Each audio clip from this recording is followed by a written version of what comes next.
Dios te salve María, llena eres de gracia, el Señor es contigo. Bendita tú eres entre todas las mujeres, bendito es el fruto de tu vientre Jesús. Santa María, Madre de Dios, ruega por nosotros pecadores, ahora y en la hora de nuestra muerte. Amén. En el nombre del Padre, y del Hijo, y del Espíritu Santo. Amén. La Biblia nos presenta un perfil de mujer que se puede sintetizar en palabras como bella, fuerte, sabia, creyente, generosa, fecunda. Repito esa lista porque es bonita, es muy significativa. En la Biblia la mujer aparece bella, fuerte, sabia, creyente, generosa, fecunda. Y esta riqueza interior de la mujer la vemos en muchas santas, empezando por supuesto por la Virgen María, que es bella, fuerte, sabia, creyente, generosa y fecunda. Pero también la vemos en muchas otras mujeres.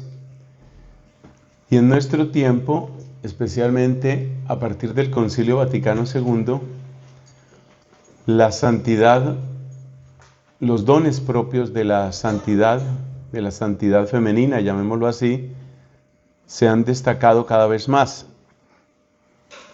Hay un documento que si no lo hemos leído conviene leerlo o incluso releerlo, que habla sobre la dignidad de la mujer. Ese documento es de San Juan Pablo II. Se llama Mulieris Dignitatem, se escribe Dignitatem. Mulieris Dignitatem. Realmente es muy bueno. Lo mismo que son muy buenas para muchas de las argumentaciones que hemos presentado aquí, muy buenas las bases que nos da este mismo santo Juan Pablo II en sus catequesis que se llaman de Teología del Cuerpo.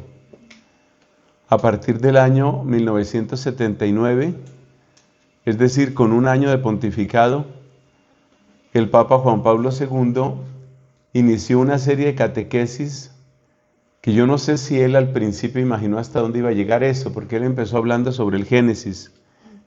Y al hablar del Génesis y de Adán y de Eva, pues poco a poco esas enseñanzas fueron tomando una orientación muy particular, realmente providencial, yo diría profética, que constituyen lo que hoy se llama teología del cuerpo.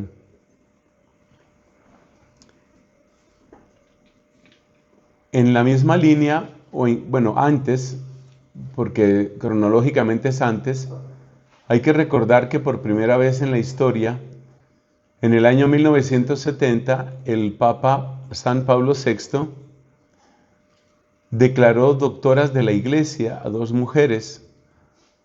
La primera fue Santa Teresa de Jesús y luego, poco tiempo después, Santa Catalina de Siena. Esas declaraciones luego han seguido con otras mujeres, también declaradas doctoras, por supuesto, como Santa Teresa del Niño Jesús, o recientemente por el Papa Benedicto, Santa Hildegarda de Bingen, alemana, abadesa, una mujer de grandes talentos, entre otras cosas admirable por su capacidad literaria, su profundidad mística y su inspiración musical. Destacó también Hildegarda en conocimientos que nosotros hoy llamaríamos científicos, conocimientos que tienen que ver con la botánica y con el cuidado de la salud, particularmente con la salud femenina. Es muy interesante Santa Hildegarda, hay gente que es muy entusiasta de ella y que considera que en la recuperación de los métodos terapéuticos de Hildegarda hay todo un tesoro que es para nuestro tiempo. Me parece que hay que ser un poco prudente con esas afirmaciones, porque como ya hemos visto, también en la Edad Media, por supuesto, había limitaciones en el conocimiento científico. Pero creo que hay mucho por descubrir de Hildegarda, repito, literariamente, como mística, teóloga y en el plano musical. En internet se encuentran algunas melodías, particularmente cantos litúrgicos, invocaciones al Espíritu Santo, cantos de alabanza, cantos inspirados en la adoración de los ángeles. No hay que creerme mucho cuando yo hablo de música. Particularmente a mí me cuesta trabajo como entenderla y conectar con la música de Hildegarda, pero dejo esa información porque hay personas que pueden estar más formadas o pueden tener otra orientación. Bueno, entonces eso en cuanto a santidad femenina, partiendo de la Biblia. Nos vamos a visitar la vida de Catalina. Ella pertenecía a una familia muy numerosa, fue la hija número 24.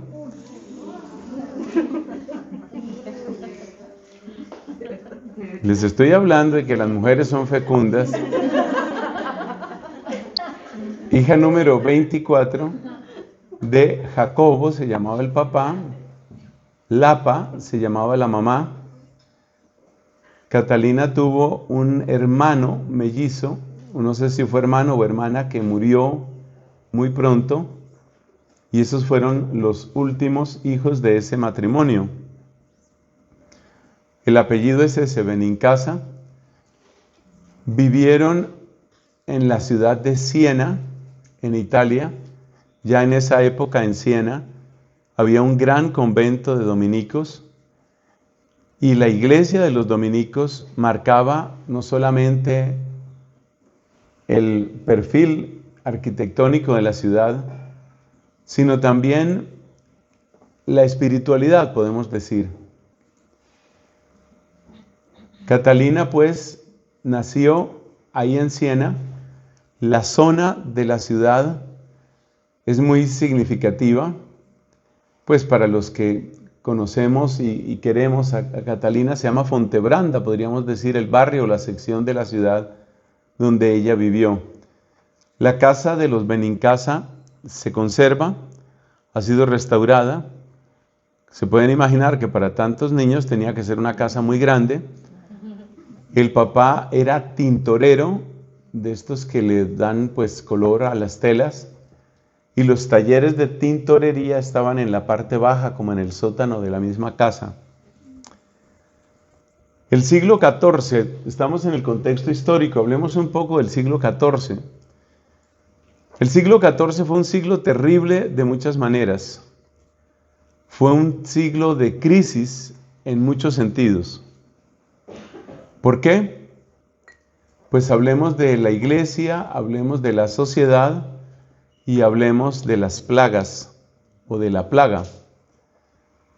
La iglesia, desde tiempos de un papa llamado Bonifacio,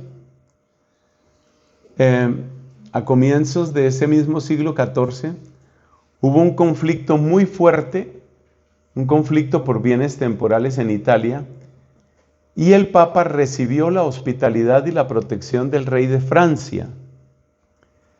Entonces el Papa Bonifacio VIII, me parece que es, el Papa Bonifacio va y se refugia en Francia, recibe la protección de Francia.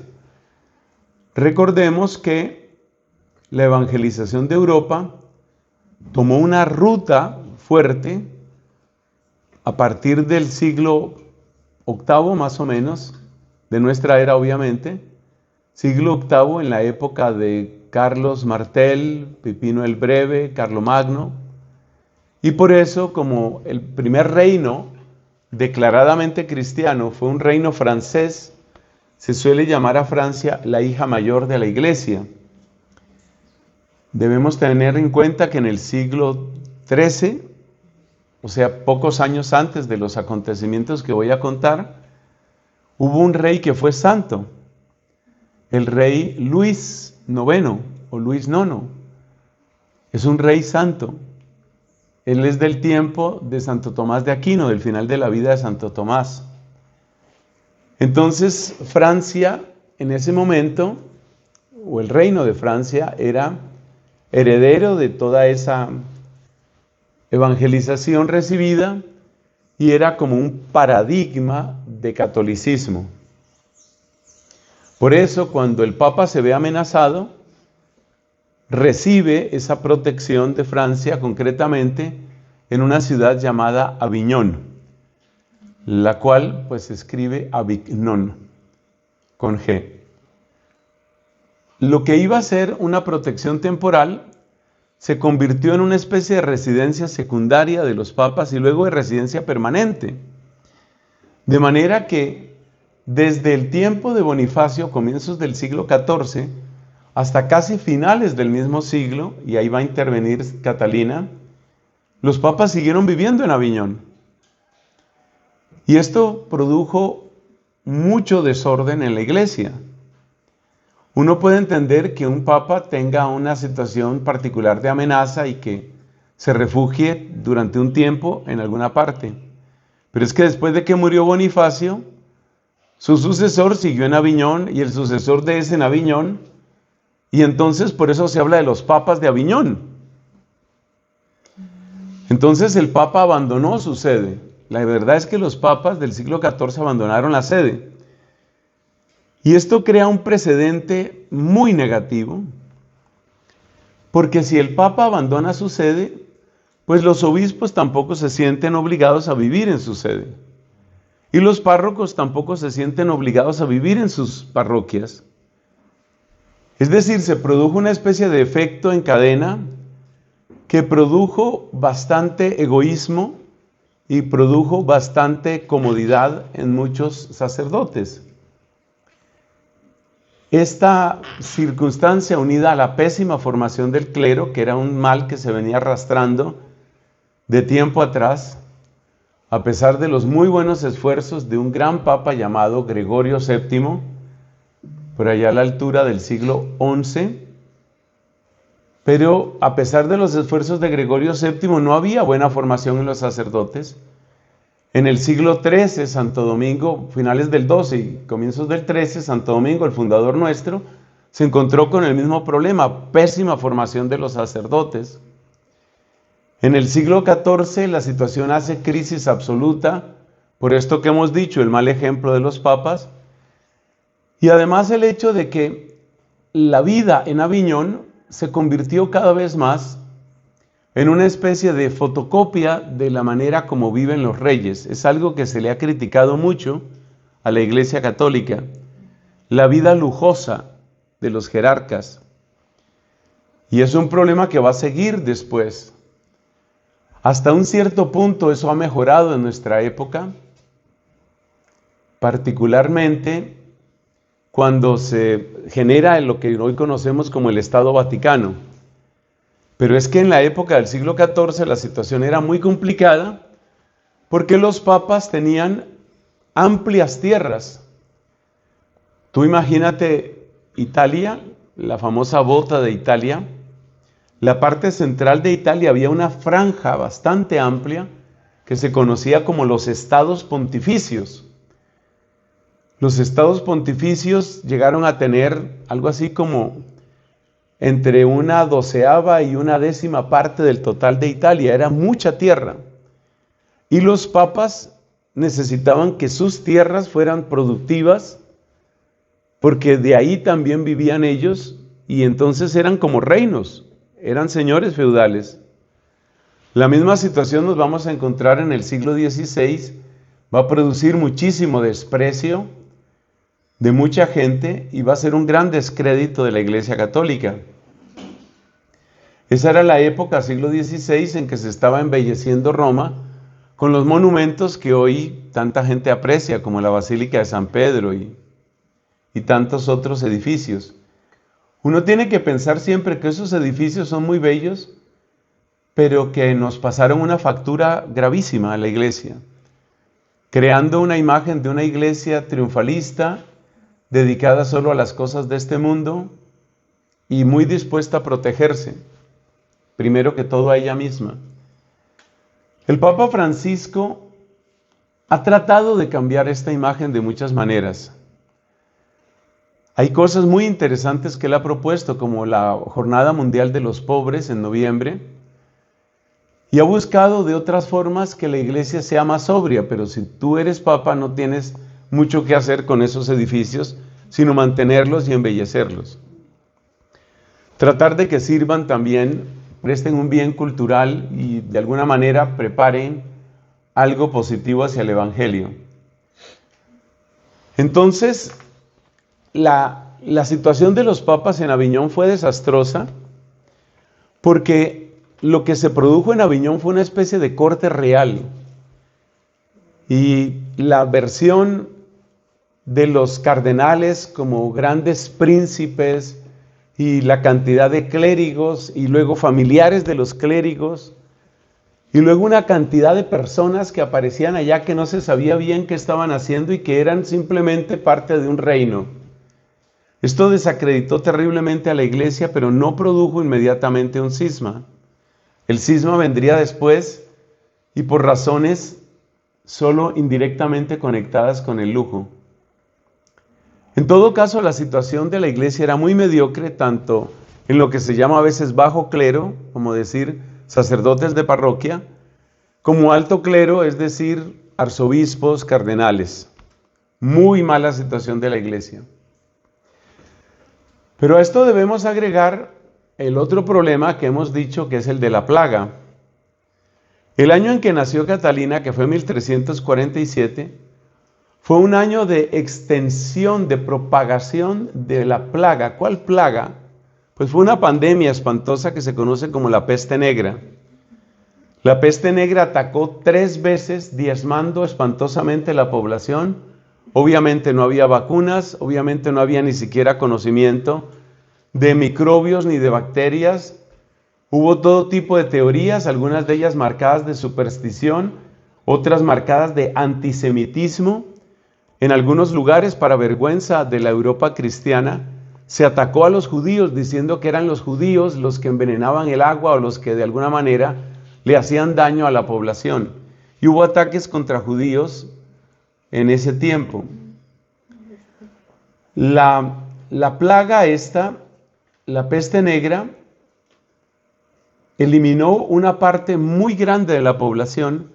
Las cifras son inseguras, pero lo que he encontrado como más consistente es que cerca de una tercera parte de la población murió.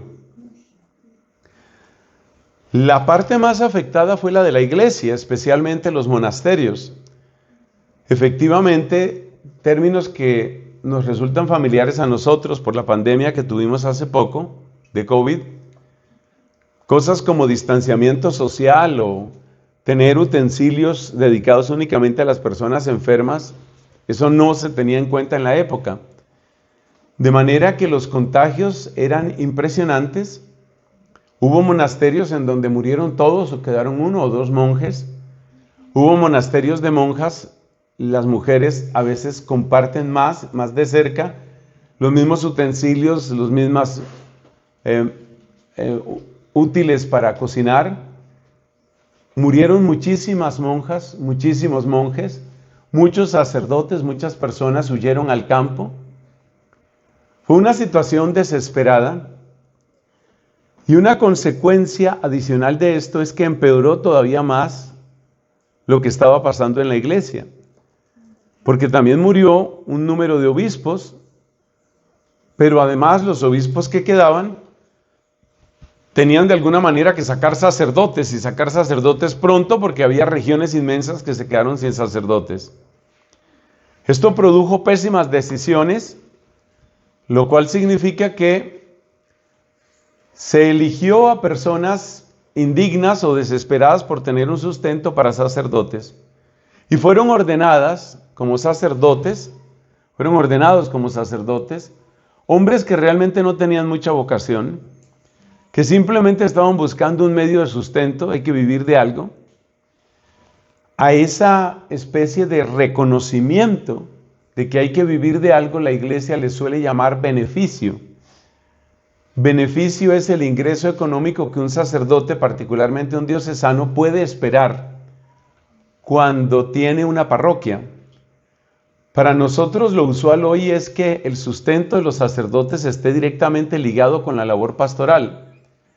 Pero en la Edad Media, y esto es bueno recordarlo, muchos de los beneficios, es decir, de las rentas de las que vivían los sacerdotes, no tenían que ver con la actividad pastoral, sino tenían que ver, por ejemplo, con la producción de ganado, tenían que ver con cultivos, tenían que ver con comercio, tenían que ver con herencias que de alguna manera rentaban. Entonces te das cuenta que ahí tienes el cóctel perfecto para que la iglesia se corrompa hasta el fondo.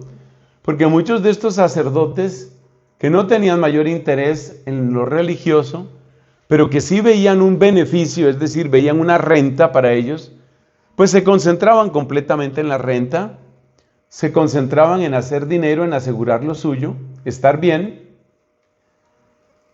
Y muchos de ellos tampoco le veían entonces mucho sentido a una vida que tenía ya algunas comodidades, pero le faltaba algo que es muy deseable, por supuesto, para los varones, y es tener una mujer. Entonces había mucho concubinato, había mucho revuelto de ignorancia y pecado, y mientras tanto, pues mucha gente se quedaba sin ningún alimento espiritual. Cuando la gente habla de que estamos viviendo tiempos terribles, yo puedo entender que digan eso porque cada tiempo tiene sus exigencias. Pero cuanto más conozco de lo que pasó en el siglo XIV, y no es el único siglo en el que la iglesia ha estado en unas crisis bárbaras, uno dice, hay que ser muy prudentes en el modo de expresarnos sobre nuestro propio tiempo. Otros siglos muy difíciles que ya hemos mencionado aquí fueron, por ejemplo, el siglo IV. Recuerde usted que dijimos que en el siglo IV hubo un momento en el que había más obispos arrianos que católicos. Y los obispos arrianos se presentaban como cristianos. Y la gente estaba totalmente confundida. El siglo X, o sea, el siglo que recibió el primer milenio, fue un siglo tan duro, tan violento, tan lleno de intrigas, tan lleno de odio dentro de la iglesia, que se le suele llamar el siglo de hierro. Y hay historias absolutamente terroríficas, escalofriantes de lo que pasó en el siglo X. Si ahora damos otro salto, pues nos encontramos en el siglo XIV, lo que estamos diciendo. Esta situación de corrupción en el siglo XIV también llevó a unos movimientos de predicación de conversión, movimientos de predicación que a veces tomaban un carácter completamente apocalíptico, desesperado. La gente realmente sentía que había llegado el fin del mundo. Había personas que hacían largas peregrinaciones, caminando y azotándose por los campos hasta sacar sangre y clamándole a la gente, conviértanse ya llegó el fin del mundo. O sea que la situación era desesperada. No todo el tiempo, pero claro, con cada embate de la peste negra, la gente se desesperaba más. Fueron por lo menos 3 grandes ataques de la peste negra, que yo entienda y recuerde como entre ese año 1347, cuando nació Catalina, y más o menos hasta unos 20 años después, como hasta el 60 y algo. En la misma familia Benincasa y los parientes y primos murió muchísima gente. Y Catalina ayudó a amortajar, a preparar los cadáveres de muchas de estas personas. Que se sepa, nunca se contagió ella de la peste negra. Pero sí se le murió mucha gente. Y la muerte estaba muy frecuente, era visitante muy frecuente, en casa de Catalina, en familia de Catalina, en vecinos del lugar, por la peste negra y por otras razones. Además de esto, debemos tener en cuenta que Italia no era un país consolidado. Italia llegó a ser un país consolidado solamente a finales del siglo XIX y en un contexto de bastante anticlericalismo, eso también hay que decirlo. La historia de Italia es muy compleja. Italia no era un país consolidado, de manera que era como pequeños reinos, lo que a veces en la historia se llama ciudades-estado. Roma funcionaba como una ciudad-estado, teniendo como jefe al Papa. Pero había otras ciudades-estado. En la mayor parte de esas ciudades, como decir Florencia, que va a tener una gran importancia en la historia de Catalina, como decir Génova, como decir Venecia, en muchos de estos lugares había gobiernos locales que llegaban a tener bastante fuerza. Esos gobiernos locales estaban compuestos por distintos, lo que hoy llamaríamos como consejos municipales, que en aquella época se llamaban la signoria. Signoria quiere decir el grupo de los signori, los señores, es decir, la gente representativa, diríamos en lenguaje popular colombiano, los mandamases, los caciques. Así funcionaba. Y estos signori, estos importantes de cada pueblo, tenían un gobierno bastante fuerte, es decir, se hacía lo que ellos decidían. Así, por ejemplo, la signoría en Florencia, Firenze lo llaman en italiano, la signoría de Florencia, hubo un momento en el que entró en conflicto con el Papa y entonces dijo, pues básicamente que le declaraba la guerra no al Papa, pero sí a los estados pontificios. Y entonces el Papa declaró un castigo geográfico que se llama entredicho. Entredicho, ¿qué es? La prohibición de celebrar sacramentos en una región. Las ciudades tenían relativa tranquilidad bajo el gobierno de las signorías, o signorie, tal vez sería el plural, no sé cómo es. Las ciudades tenían relativa paz, pero los campos y el tránsito entre ciudades era terriblemente inseguro. Había piratas terrestres, había pandillas, atracos, violaciones. Era muy peligroso viajar. Y para viajar las personas tenían que contratar ejércitos privados. Algo así como contratar un número de guardaespaldas, formar una pequeña caravana e ir avanzando poco a poco defendiéndose de cualquier ataque de pandillas. Esa fue la época en que vivió Catalina de Siena. Hablemos del hogar. Jacobo era un hombre piadoso, era un buen padre, que trataba de ser justo, era un hombre trabajador y honesto. Podríamos decir que económicamente acomodados en ser millonario. La familia de Catalina no tenía títulos nobiliarios, que ese es otro factor que tenía su importancia aquí. Es decir, los famosos varones y condes y marqueses y esas cosas. La familia de Catalina no tenía esos títulos, pero tenía una posición económica que tal vez hoy podríamos llamar como clase media alta. Ese era Jacobo. La mamá, pues básicamente ustedes se podrán imaginar, estaba dedicada ante todo a la crianza. Era una señora sencilla y piadosa, pero también muy pegada a lo concreto, a las cosas de esta tierra. Y por eso, cuando empiezan las experiencias místicas de Catalina, que empezaron muy pronto, la mamá, se siente desconcertada y trata básicamente de dominar a la hija y de controlarla.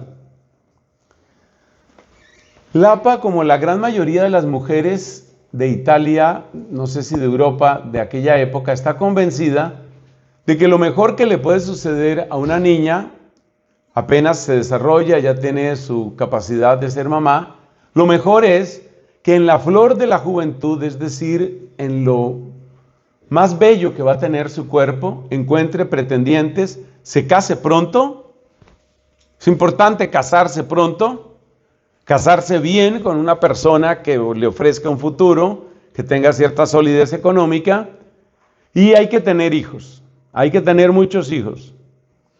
Una de las razones por las que ellos en esta época tenían tantos hijos, es porque las industrias eran familiares. Entonces, por ejemplo, en la tintorería, pues ¿quién trabajaba? Pues trabajaban los hijos. Los oficios, eso era lo típico en la Edad Media, eran heredados. Y por consiguiente, si tienes muchos hijos, tienes mucha fuerza laboral. Si tienes pocos hijos, pues tienes muchos problemas. Entonces, para Lapa, que era la mamá, había la convicción, necesitamos que las niñas se vayan casando, y se vayan casando pronto, y se vayan casando bien. Los matrimonios sucedían normalmente con lo que hoy llamaríamos minoría de edad de la mujer. No era extraño que una niña de 13 años ya estuviera comprometida, ya se sabía con quién se iba a casar, y que se casara a los 14 o 15 años. La industria del maquillaje estaba muy desarrollada en la época. Había todo tipo de cremas, tintes, sombras, labiales, perfumes, todo lo que sirviera para mejorar lo que la naturaleza había dado. De acuerdo con los datos que tenemos, Catalina no era una mujer muy linda. Ustedes saben que yo tengo dificultades con las imágenes en general, con las imágenes pintadas, con las imágenes, con las esculturas, con el cine, con la gente que hace comunicación eucarística. Bueno, yo tengo muchas dificultades con eso. O sea, yo no soy gran criterio. Pero en particular no me gustan la mayor parte de las imágenes que hacen de Catalina y que hacen de los santos y de las santas, porque además es muy chistoso cómo las van embelleciendo. Y ahora que salió una cosa desastrosa que se llama imágenes por inteligencia artificial, que todas son iguales, cada vez son peores, cada vez son peores. ¿Por qué? Porque lo que hacen es tomar los estándares de belleza actuales y a partir de ahí le ponen más o menos un velo y un hábito y ahí quedó una santa. Es una cosa muy lamentable. Si nos vamos a las descripciones, Catalina no era una mujer particularmente bella físicamente. Lo que dicen es que tenía unos ojos hermosos y muy expresivos.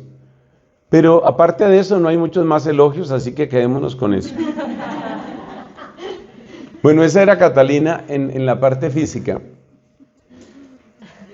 Mucho más importante es lo que sucedió en su corazón. Cuando ella tenía unos 6 años, ella iba con un hermano. En la región de Siena es bastante desigual, topográficamente es bastante desigual, tiene distintos niveles. Entonces venían como de una montaña y de repente ella tuvo una visión, estaba sobre los 6, 7 años, parece que más cerca de 6 que 7.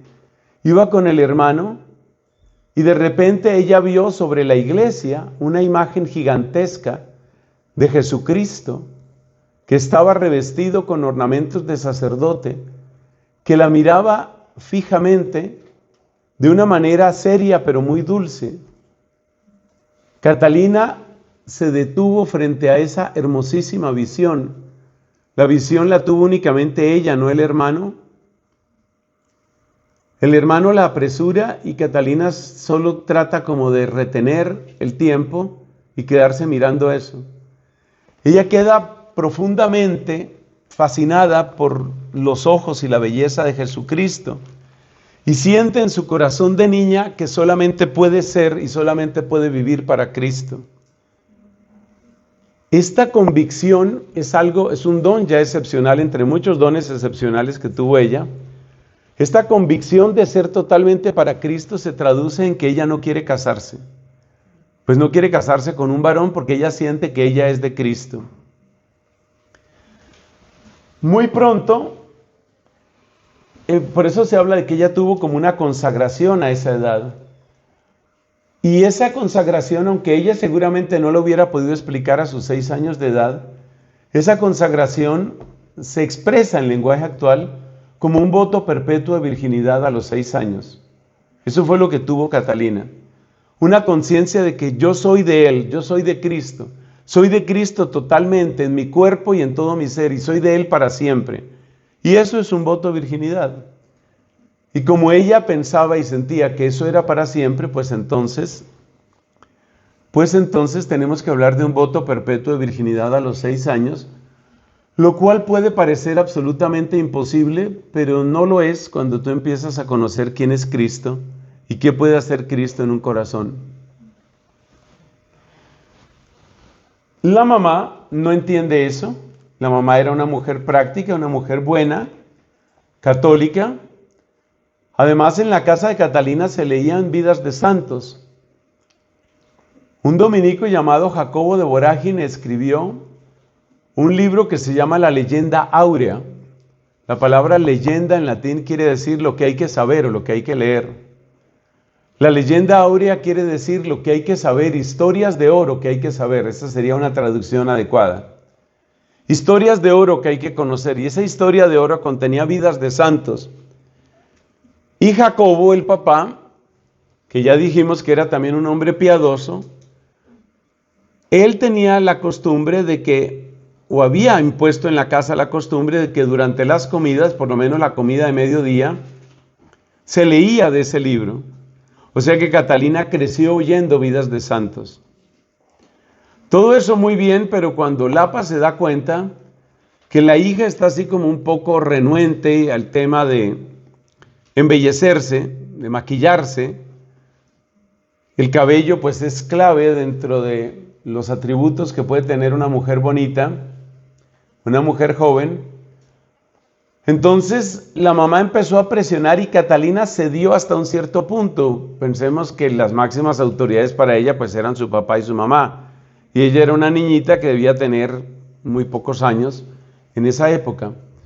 Pero es famosa la historia de cómo en un momento dado ella haciendo su oración se da cuenta que eso es pura hipocresía, que eso es pura apariencia, que ella no está siendo fiel y entonces agarra unas tijeras y acaba con su cabellera.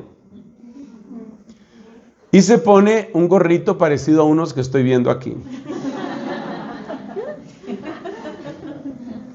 Por eso cuando yo veo esos gorritos yo digo, bueno,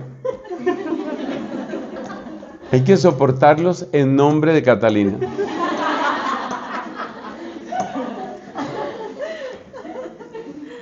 Entonces la niña apareció con un gorrito. Y la mamá dice, ¿y eso qué llaman? Y ella pues le manifiesta que va a permanecer para Cristo. Entonces la mamá explota y dice, no, eso no es posible, ya esta niña se nos está enloqueciendo. El problema es tanta rezadera, porque ella era muy piadosa y además pasaba mucho tiempo sola orando.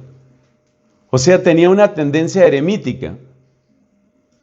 Y esa tendencia a la soledad y a la oración le preocupa a la mamá y la mamá dice, lo que pasa es que esta niña está falta de oficio. Hay que ponerle más oficio, que si está ocupada, más ocupada, reza menos, tiene menos cucarachas en la cabeza y puede realmente entrar en razón de lo que es una mujer en este hermoso siglo XIV. Conclusión.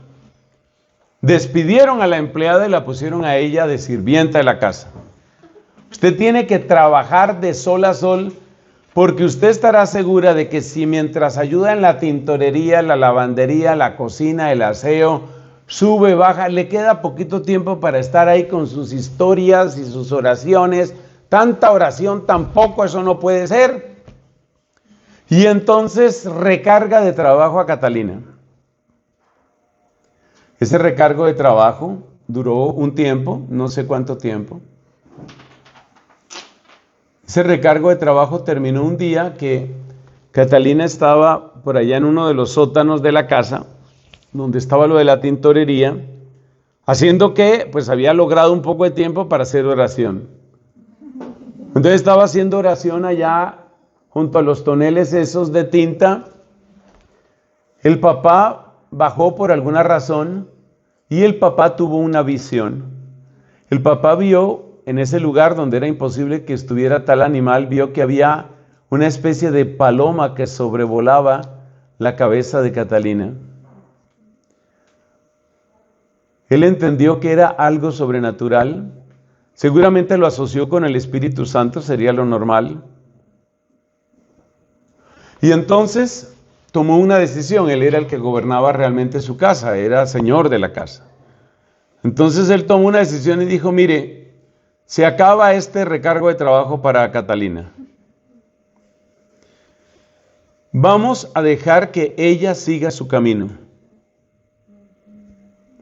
Entonces ella sigue su camino. ¿Qué edad podía tener en ese momento? 12, 13 años, ella sigue su camino. ¿Su camino cuál era? Ermitaña. Propiamente reclusa. Se encerró. La habitación donde ella se encerró existe. Yo conocí esa habitación. La tienen así protegida por una especie de reja, pero uno puede ver la habitación donde ella estuvo. No era una habitación muy grande. Era más chiquita que la habitación de la madre. Era una habitación pequeñita.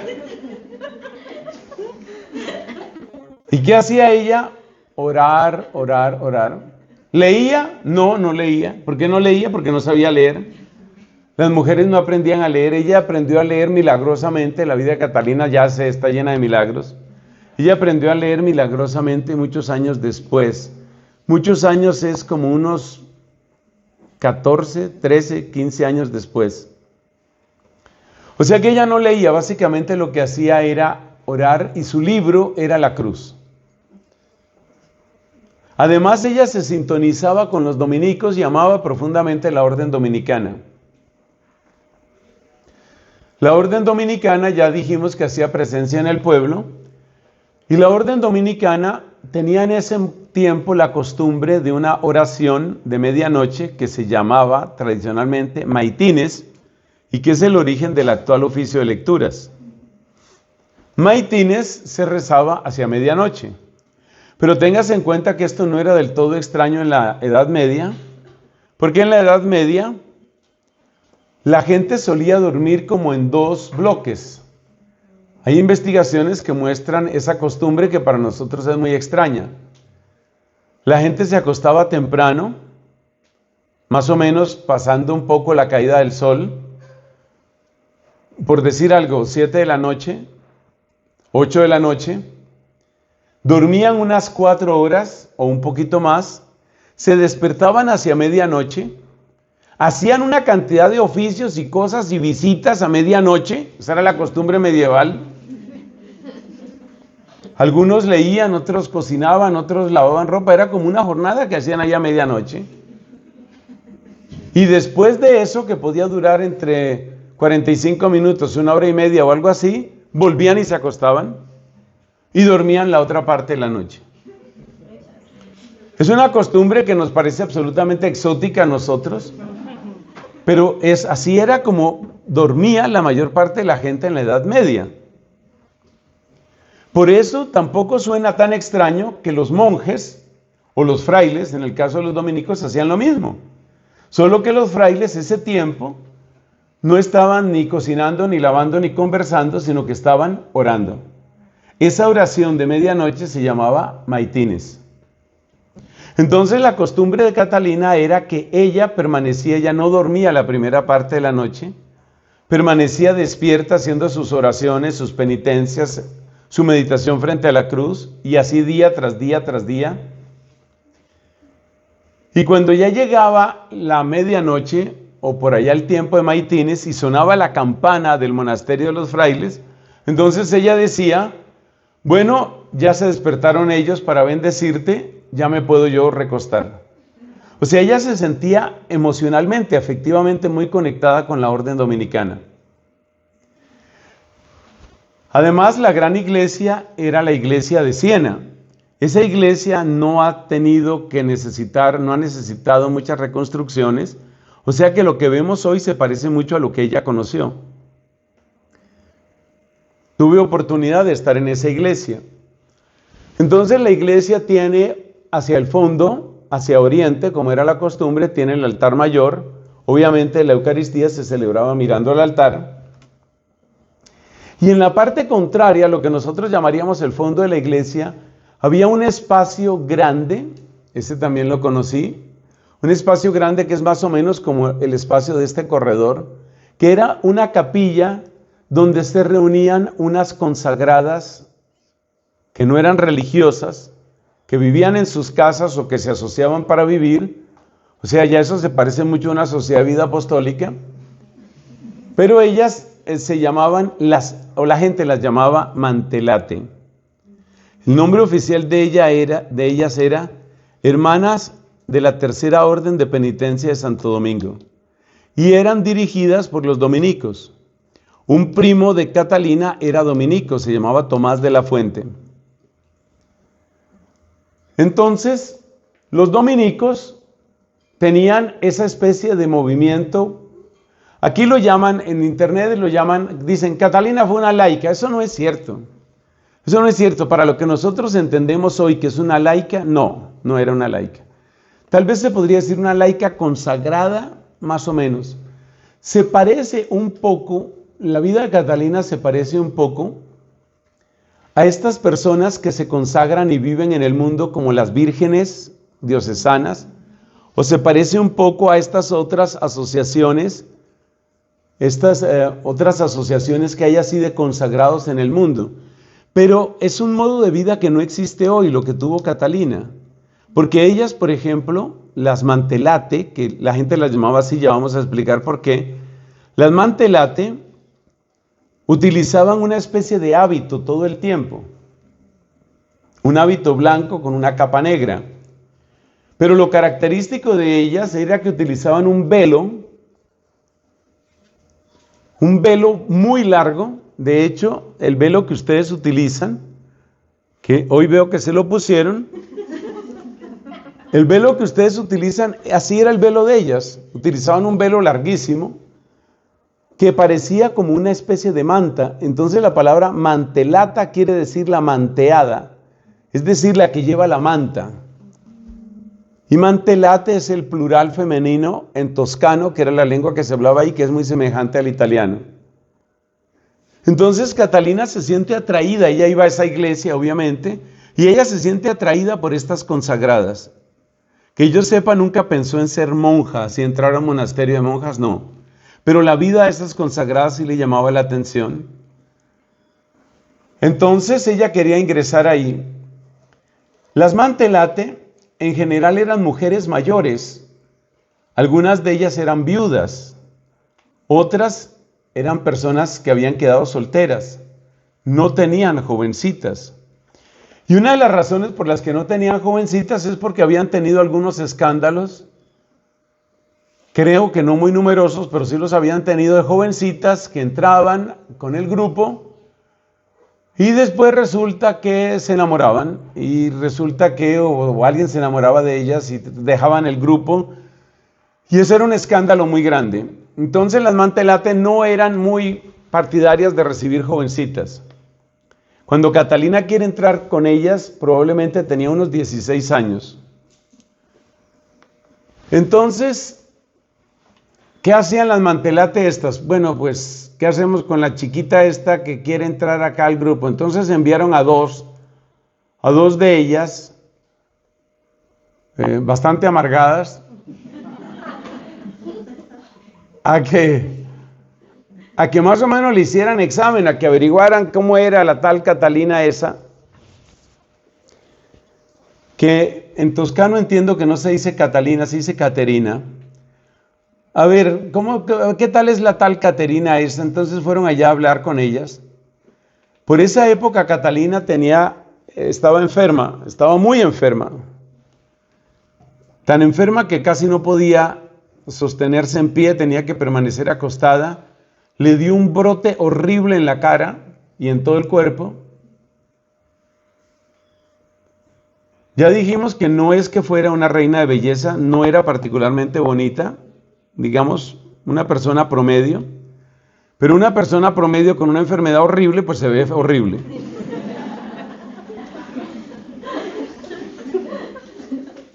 Ser fea la salvó. O sea que fíjese que uno debe ver que hay esperanza para los feos. Pues es que así dicen las biografías, que cuando estas inspectoras fueron allá y vieron que Catalina realmente no es que fuera muy atrayente, Por eso me da rabia cuando la pintan así toda súper bonita. No era ningún súper bonita, tenía unos ojos, ya les dije, grandes, expresivos, bellos. La belleza de ella era otra, no era esa. Entonces, fueron las inspectoras y ambas se dieron cuenta, con esta no hay mucho peligro.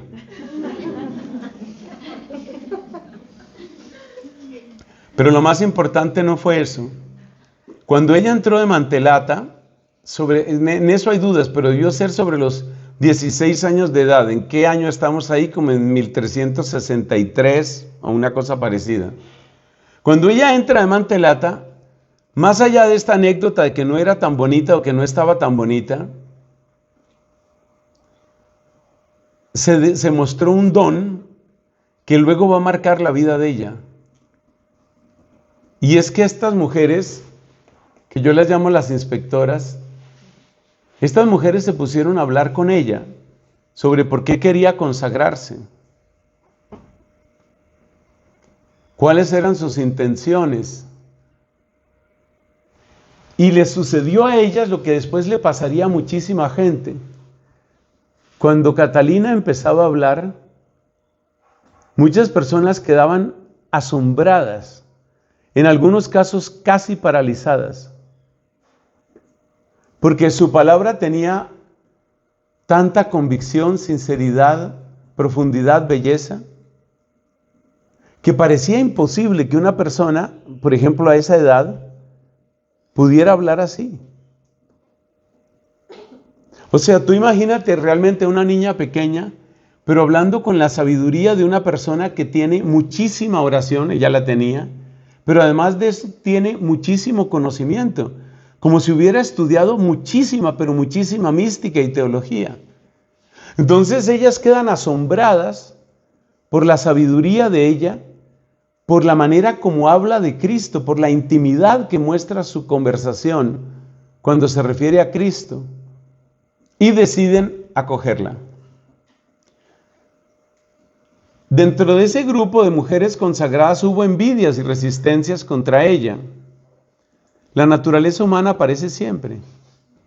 Entonces hubo problemas, hubo envidias, hubo rechazos, pero poco a poco ella fue abriendo un camino básicamente a través de la humildad, a través de la sinceridad, a través del servicio. Cuando ella tiene unos 20 años de edad, es decir, 1367, tiene una de las experiencias místicas más intensas que conoce la Iglesia Católica, que se suele llamar matrimonio místico. Ahí sucedieron varias cosas. Una de las cosas que sucedió fue que Cristo le dio un anillo a ella. Ese anillo, esto parecen cosas de infancia, parecen cuentos de hadas, pero uno sabe que estas cosas son ciertas por la manera como ella vivió. O sea, si una persona habla de esto, pero no se ve en su vida, ese grado de unión con Cristo no diría pobre ilusa. Pero si la persona muestra una unión con Cristo, que es difícil de explicar, que es arrolladora, que es fascinante, tú finalmente terminas creyéndole. Hace 40 años, cuando empecé a conocer a Catalina, yo venía del mundo de la ciencia, de la física, de la matemática, y por supuesto yo sentí ese choque al encontrarme con tantas cosas sobrenaturales. Pero lo que me ha convencido a mí es lo que le ha convencido a todas las personas que la han conocido a fondo. No se puede vivir como ella y no se puede hablar como ella si no es verdad lo que ella ha tenido con Cristo. No hay otra manera, no hay otra explicación. Entonces ella tuvo un matrimonio místico con otro don que también es absolutamente sublime y que se conoce como intercambio de corazones, que es un don especial, una capacidad especial de amar como ama Cristo.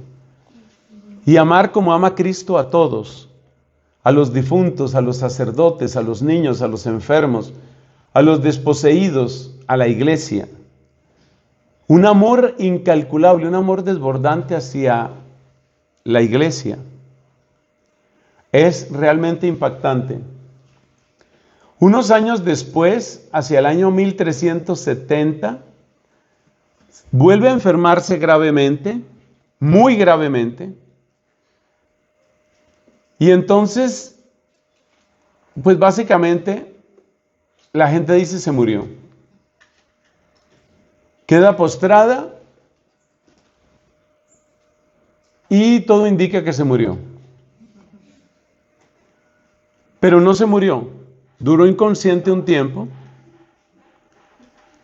Cuando volvió a la vida, la gente se alegró, por supuesto, porque ya había mucha gente que la quería.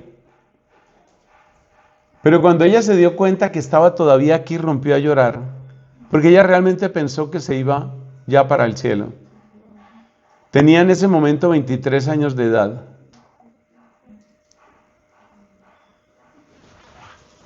A raíz de la santidad y a raíz de ese poder de la palabra, alrededor de Catalina se va formando una familia espiritual. De ahí viene la inspiración de este grupo que yo acompaño ahí en Bogotá, que se llama así, Familia Espiritual. Pero ellos no se llamaban Familia Espiritual. El nombre que ellos se habían dado era una Bella Brigata. Una brigada es como un grupo de combatientes, eso habla de un espíritu militante. Una brigada bella. En un mundo donde había tantas pandillas, como ya expliqué, ellos querían ser una Bella Brigata. En la Bella Brigata había sacerdotes, había frailes, había hombres casados, mujeres casadas, había muchas personas, muchas. ¿Cuántas personas pudieron pertenecer a la familia espiritual de Catalina? El número variaba, obviamente, pero en algunos de los viajes de ella iban con ella. Era una familia muy compacta y le llamaban a ella la mamá, o como se suele decir en italiano y en toscano, mamma. Ella era la mamá y desarrolló un don de maternidad espiritual muy grande. Llama la atención la manera como adoptó a varios sacerdotes. En particular es famoso el caso de uno que era profesor de teología en Siena, un franciscano que era doctor de teología, y que cuando empezó a difundirse la santidad de Catalina, y que Caterina es extraordinaria, que fui a hablar con Caterina me dijo, entonces este padrecito dijo, no, pues ahora sí se fanatizó todo el mundo, qué bobada pues con esa señora, va a tocar visitarla pues. Y seguían llevándole historias al frailecito este, llevándole historias que muy santa, que no sé qué, bueno, entonces voy a ir. Y el hombre se armó de sus mejores preguntas de teología para ir a hablar con Catalina. Catalina tenía la costumbre, que tienen algunas comunicadoras, de sentarse en el piso. Pero ella no ponía cojincitos. Qué bonito así, la gente va poniendo cojincitos. Ella casi siempre se sentaba en el piso. Entonces llegó el fraile este, la saludó sin poder ocultar su desprecio. Ella sufrió muchas calumnias. Sin poder ocultar su desprecio en ese momento, pues ¿qué edad tenía? Imagínate, estaba en eso, en los 20 y tantos años. Y empezó a preguntarle cosas sobre Cristo y sobre la Eucaristía y sobre la iglesia y sobre la santidad. Y le pasó lo mismo que a las inspectoras. A medida que ella hablaba, él se iba quedando callado.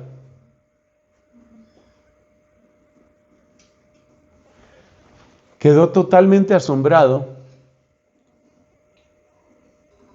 Al final le pidió que orara por él y le dijo, yo conozco la corteza, tú sí sabes lo que es la médula de la fe.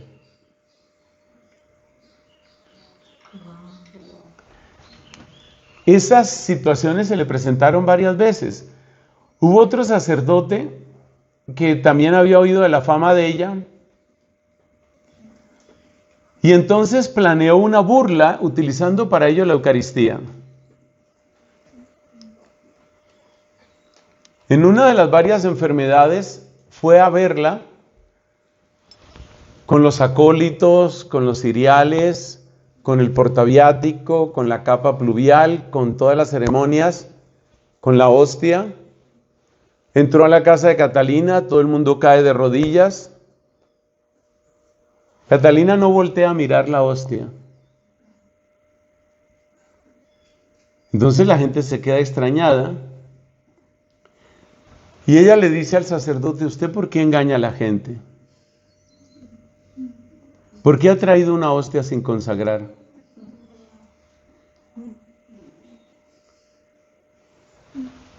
El padre se queda espantado porque efectivamente él había traído una hostia sin consagrar.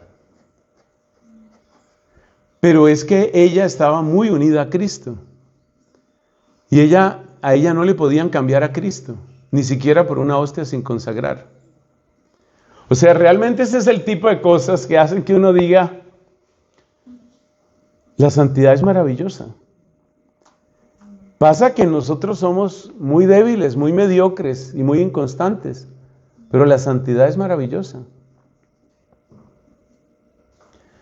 Como ella empezó a tener también muchos éxtasis y gran parte del libro llamado Diálogo, el diálogo con el Padre, fue escrito en éxtasis, entonces una compañera de las consagradas estas de las Mantelate dijo: eso es mucha pose la muchacha esta, pues.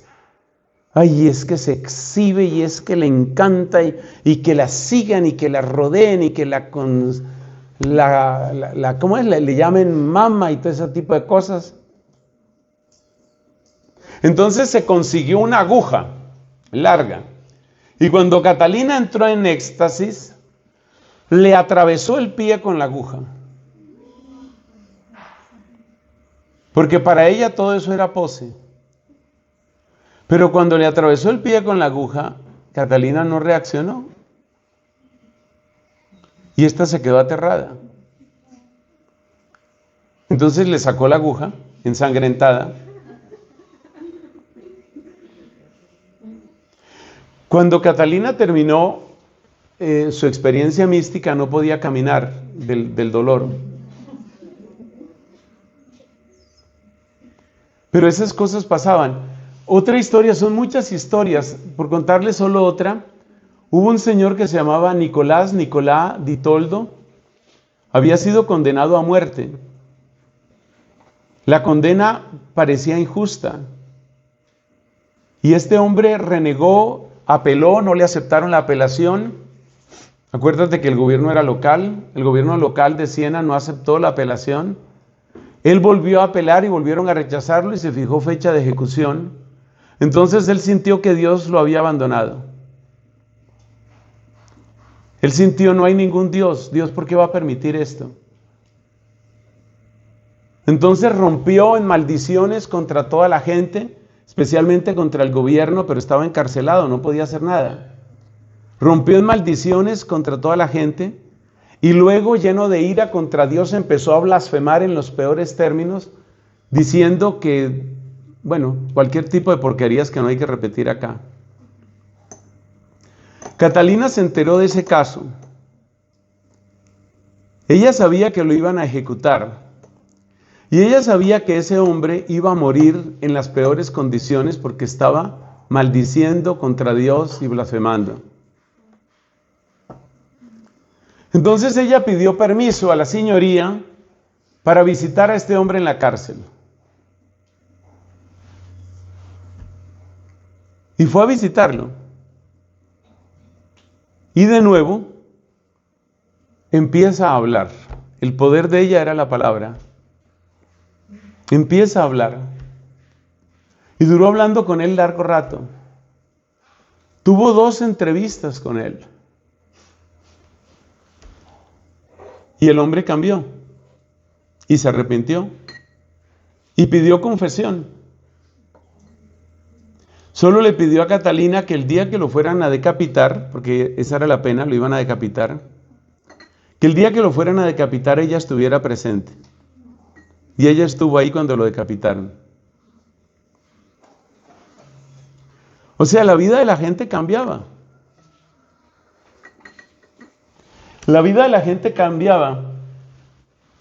Tal vez lo más impresionante de la vida de Catalina es su relación con el Papa, concretamente con el Papa Gregorio XI, que era un papa que vivía en Aviñón. Ya explicamos lo de Aviñón.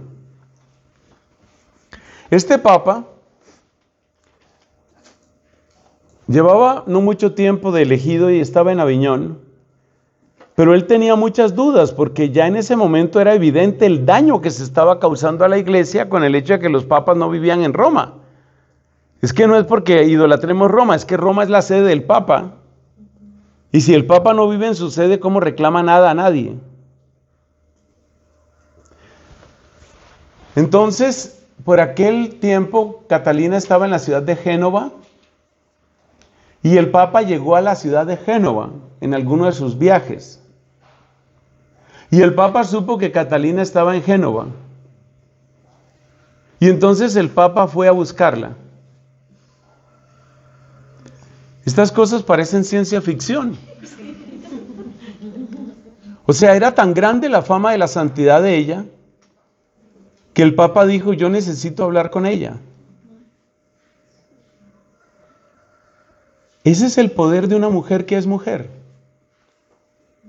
Ella no necesitó decir, quiero celebrar misa, consíganme una estola. No, ella fue mujer, pero una mujer esposa de Cristo.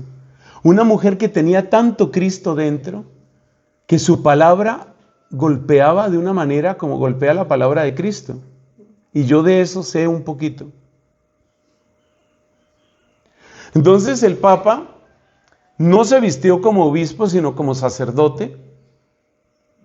O sea, medio disfrazado. Fue de noche, como Nicodemo, a buscar a Catalina. ¿Qué edad podía tener Catalina en ese momento? Catalina tenía unos 29 años, 30 años. Lo que puede una mujer de 30 años si está llena de Cristo. Y entonces el Papa, después de conversarle y después de plantearle la situación, le dijo, ¿qué hago? Catalina le respondió, cuando usted lo eligieron Papa, usted hizo un voto delante de Cristo. Usted le dijo que usted iba a regresar a Roma. Cumpla lo que usted le prometió. Ese es un caso de lectura de conciencia. Gregorio XI se quedó aterrado porque él nunca le había dicho a nadie que él había hecho ese voto a solas con Cristo. Ese es el tipo de cosas que les pasan a los santos, como le pasaba muchas veces al Padre Pío y a otros. Y entonces el Papa Gregorio decide regresar a Roma. Y regresa efectivamente en el año 1377. Pero sucede algo absolutamente desventurado, aunque todo está en la providencia de Dios. En el año 1378 el Papa Gregorio XI se enferma y muere. Eso fue desastroso. ¿Qué hay que hacer? Convocar un cónclave. ¿De dónde salen los cardenales? Pues los cardenales salen de la elección que han hecho los papas. Se dice que los papas crean cardenales. Entonces, ¿de dónde salieron los cardenales? De los papas, de los que habían sido creados por los papas. Pero como los papas vivían en Aviñón, un porcentaje apreciable de cardenales era francés. No es que hubiera muchos cardenales, eran menos de 30 en total. Nosotros estamos acostumbrados a ver más de 100 cardenales. No, en aquella época eran menos de 30. Pero había un buen número de franceses.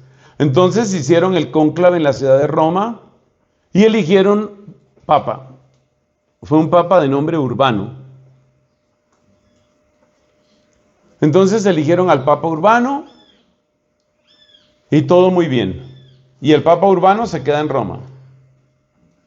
Los cardenales franceses dijeron, bueno, nos devolvemos a nuestro país.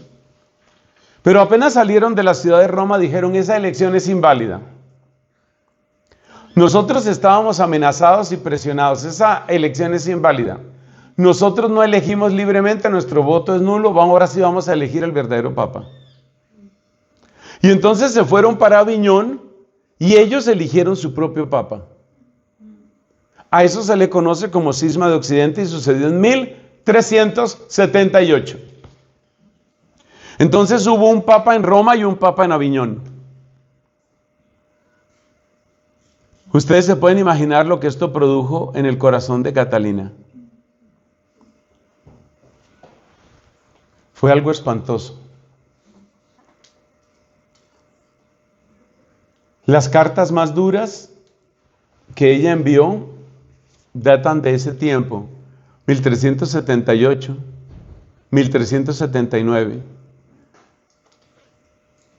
Lo más fuerte, hablando con la verdad, porque insultos hay muchos, pero hablando con la verdad, lo más fuerte que una mujer le ha dicho nunca a un cardenal, se lo escribió Catalina a un cardenal francés, año 1378, donde le dice: usted sabe lo que está haciendo. Usted sabe que es mentira. Pero los cardenales franceses se quedaron tranquilos. ¿Qué importa lo que diga Catalina o lo que diga el que quiera? Catalina murió el 29 de abril de 1380 y la iglesia estaba dividida. De manera que ella no logró, ni con oraciones, ni con cartas, ni con lágrimas, ni con penitencias, ella no logró en ese momento, no logró la unificación de la iglesia.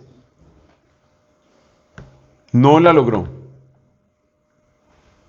Murió a los 33 años de edad el 29 de abril de 1380.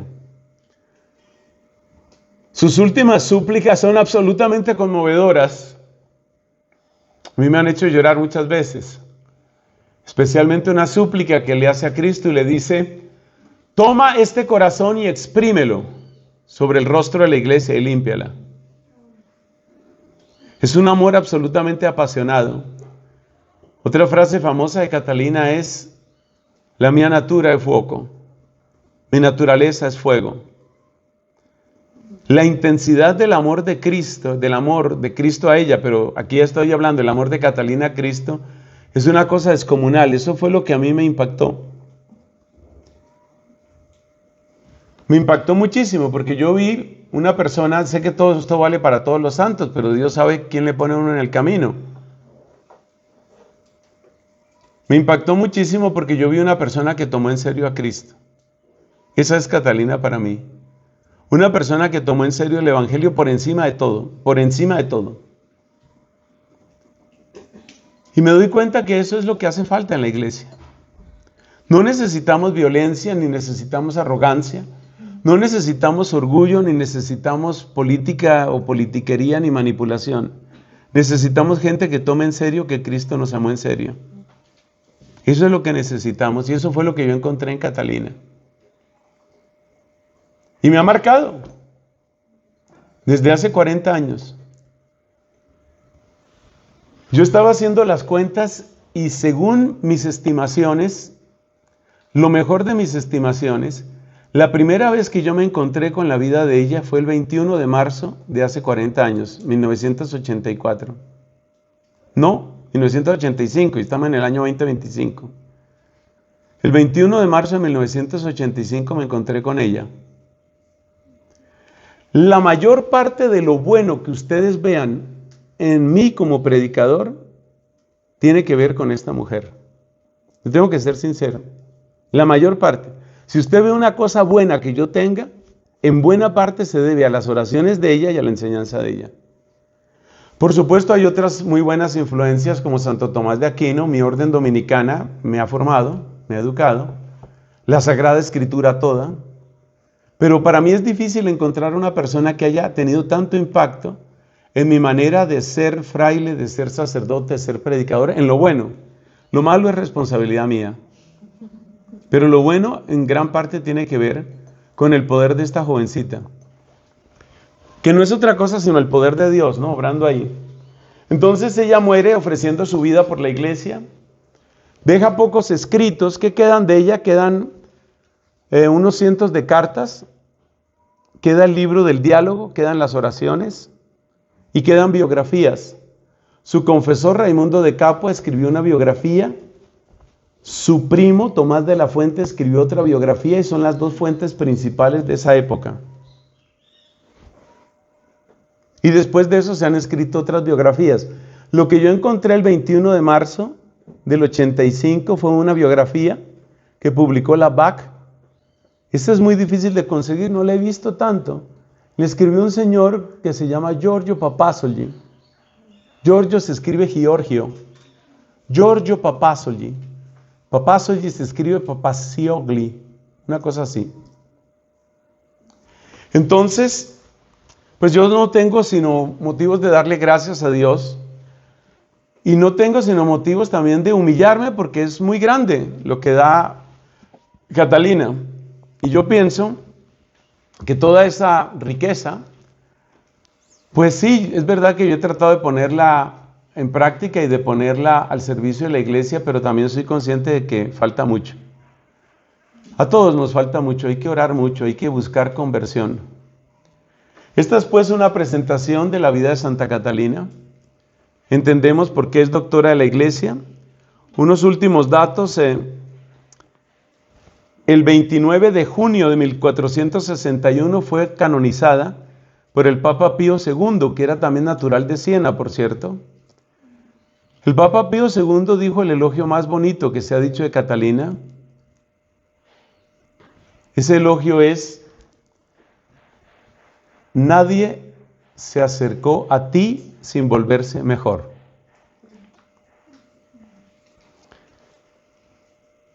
Fue declarada doctora de la Iglesia en octubre de 1970 por el Papa Pablo VI. San Juan Pablo II la declaró patrona de Europa en 1999 y tiene muchos otros patronazgos. Pidamos al Señor que nosotros realmente nos apasionemos por Cristo, especialmente nosotros consagrados. La tibieza, el egoísmo, el reservarnos tanto, el cuidarnos tanto para no sufrir, lo único que hace es amontonar sufrimiento en el corazón de Jesús. Entonces, dispongamos nuestro corazón para que Él nos ayude a descubrir su evangelio. En nuestra próxima sesión vamos a empezar a presentar de la doctrina de ella, y por el espíritu de este retiro lo que más vamos a destacar es cómo descubre ella al Padre Celestial. Porque de hecho el diálogo es el diálogo entre Dios Padre y ella. No es un diálogo de Cristo y ella, sino de Dios Padre y ella. Allá avanzaremos con la bondad de Dios. Gloria al Padre, al Hijo y al Espíritu Santo.